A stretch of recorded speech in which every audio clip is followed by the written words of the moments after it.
So what I've been discovering over the program of my research is that women and men smoke for different reasons.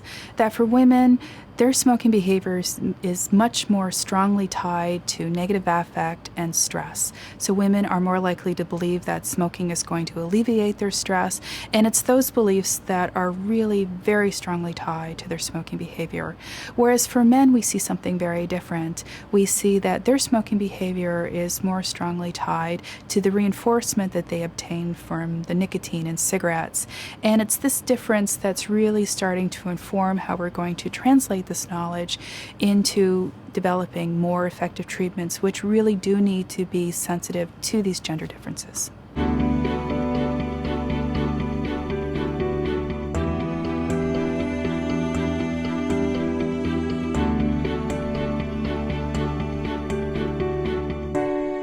I received pilot funding for women's health research at Yale to conduct an experiment to look at the relationship between mood and smoking behavior.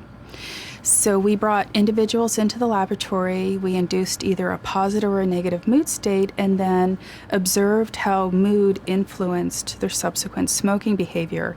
And what we found from that first study was that women, as we expected, it's always nice when they work out, is that women, when we induced a negative mood, were more likely to smoke more quickly, and they also smoked more intensely. So that means they inhaled more deeply off their cigarettes, they took more puffs off their cigarettes, they had shorter intervals of time in between their puffs, so they just smoked the cigarettes more intensely and also smoked more cigarettes overall.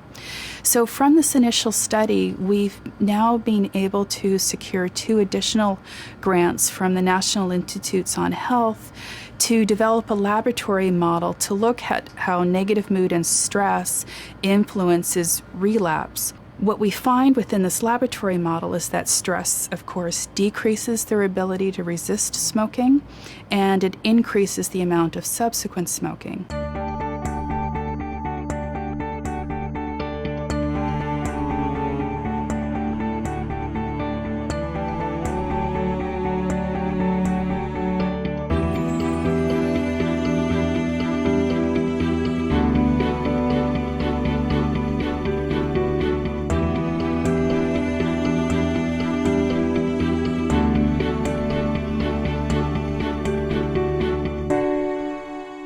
Much of the research focuses on the benefits of quitting. So, of course, you're going to improve your health, you're going to save money, etc. But women acknowledge and experience significant risks associated with quitting. So they say, if I quit smoking, I'm going to be less able to manage my stress. I'm going to gain weight. I'm going to lose a significant source of enjoyment out of my life. So we've shown that these risks are associated with lower motivation to quit smoking and are also associated, and so if women do try to quit, these risks are also associated with less success in quitting smoking. So we've been targeting these risks in terms of treatment development and trying to develop more effective treatments for women.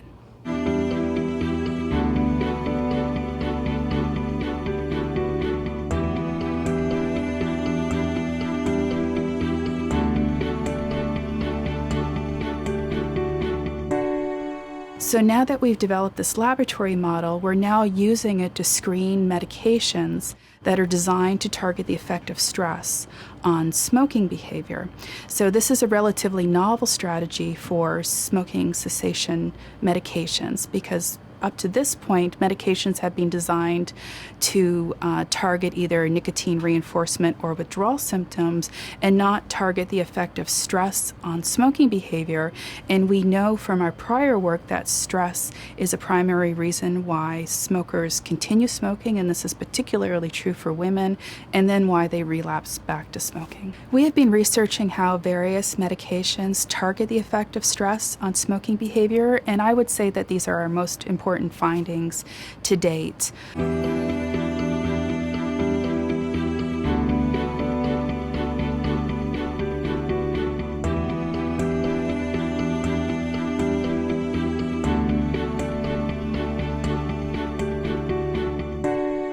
We've identified a class of medications that does reduce the effect of stress on smoking behavior. So we're quite excited about this line of research and its potential in terms of being able to address this very negative effect that stress has on smoking behavior. And we anticipate that that as a treatment strategy, this is going to be primarily effective for women.